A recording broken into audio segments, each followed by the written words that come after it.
On Christmas Eve 1928 at the Sheridan Square Movie Theatre, Pittsburgh, a month-old baby was found, abandoned. Oh, my. Oh, Lord, what have we here?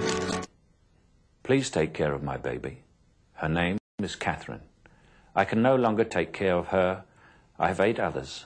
My husband is out of work. She was born on Thanksgiving Day. I have heard of the goodness of show business people, and I pray to God that you will look out for her. The letter was signed, a heartbroken mother. This was also, of course, the roaring 20s. The explosion in the entertainment industry was led by the booming movie business. As it was a business where men were frequently moved around the country to distribute and market their product, social clubs attached to cinemas and theatres began to spring up.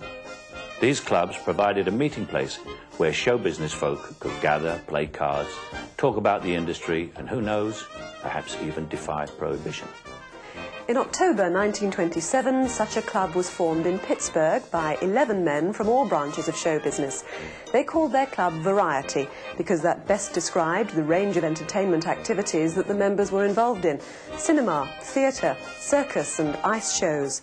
The first president of the club was an entrepreneur called John Harris, who owned the city's ice rink and staged spectacular shows called Ice Capades. He also owned the Sheridan Theatre, the cinema which was to play such a major part in Variety's history. The members met regularly in a very small room at the prestigious William Penn Hotel. As the club approached its anniversary, its members prepared for their first annual dinner and soon realized that their small clubroom would not accommodate the 80 guests who had already bought tickets, so they hired the penthouse ballroom instead. Now, faced with the problem of filling enough space for 1,100 people, the club members drew on their expertise as showmen. They erected a big top tent inside the ballroom itself. They arranged side shows around the room and on the balcony. They covered the floor with sawdust and so created a circus imagery which was vividly captured by a Pittsburgh newspaper artist on the cover of the menu for that first annual dinner. That imagery is still used by the Variety Club worldwide. Each branch of the club is called a tent, a name inspired by that very first big top in the William Penn Hotel, and each tent is run by a chief barker, supported by crew members with circus names. This image of the barker's sense of fun was to become the hallmark of the Variety Club. Right from the start, the harp motif was adopted by the Variety Club. It reflects both the motto of the charity, the heart of show business, and echoes the message at the end of the letter, originally found with the baby Catherine. When the search for Catherine's mother proved fruitless, the 11 founding fathers, as they became known, took a major decision that was to be the turning point for the Variety Club as we know it today. They decided to temporarily adopt the baby by raising funds for her care and education. They named her Catherine Variety Sheridan. Variety after the club itself, and Sheridan after John Harris's cinema where she was found. I remember very clearly many weekends going to John Harris's parents' home, and it was a very happy family atmosphere, many children running around and adults. I would be cuddled and loved from one lap to the other, and it was really a very lovely memory. 6 years after she was abandoned in that cinema in Pittsburgh, Catherine Variety Sheridan was adopted. Only 2 men knew what her new name was going to be and where she was going to live. They never revealed that information. And so the little girl disappeared into anonymity. If John Harris was in town, I would see him, but he was uncle to me. Nobody knew it, everybody else who was in the theater world, and I really respect John for that. But even when I was in California and visited him, there were a lot of well-known people like Disney, Walt Disney. I'm still his niece. Joan's route to California, when Variety came back into her life, started more than 40 years after she had disappeared into anonymity. I got a letter from my parents' lawyer, my adopted parents' lawyer.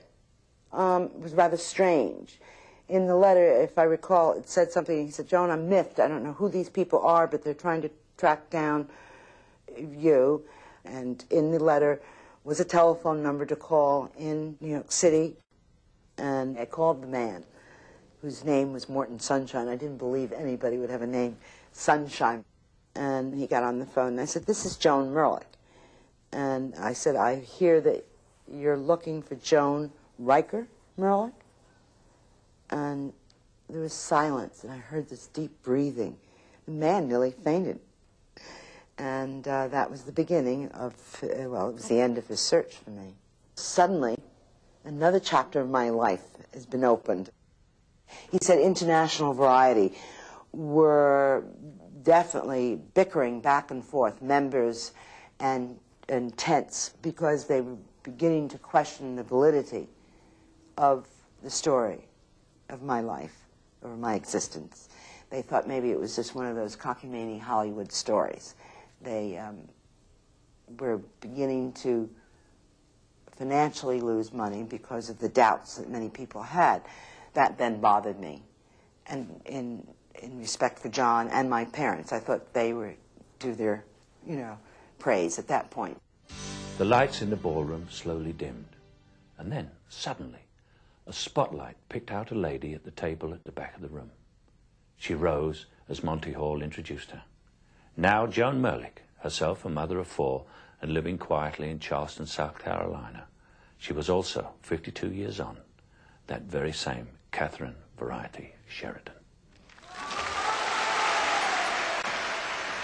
I never heard such screaming and yelling in my life, And the room was totally dark except this floodlight on me, from the table, walking down the aisle with more sunshine. I'll never forget. I don't know how I made that aisle. It was really very unnerving. And the people were standing. I mean, I didn't know anybody. And I get on the stage there with Monty Hall, and the people all standing, people crying.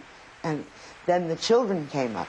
And then the people coming up to the stage, shaking hands. It was really amazing. The response was incredible. I'll never forget that. That special moment in history was to help many millions of children who came after her. However, Joan doesn't think on that scale when she recalls her roots and remembers those 11 men who worked so tirelessly to ensure that she was loved and cared for. Her message to the founding fathers of the Variety Club is a simple one. Thank you for, thank you for, how do you say it? Thank you for giving me the most wonderful parents that a child could ever have.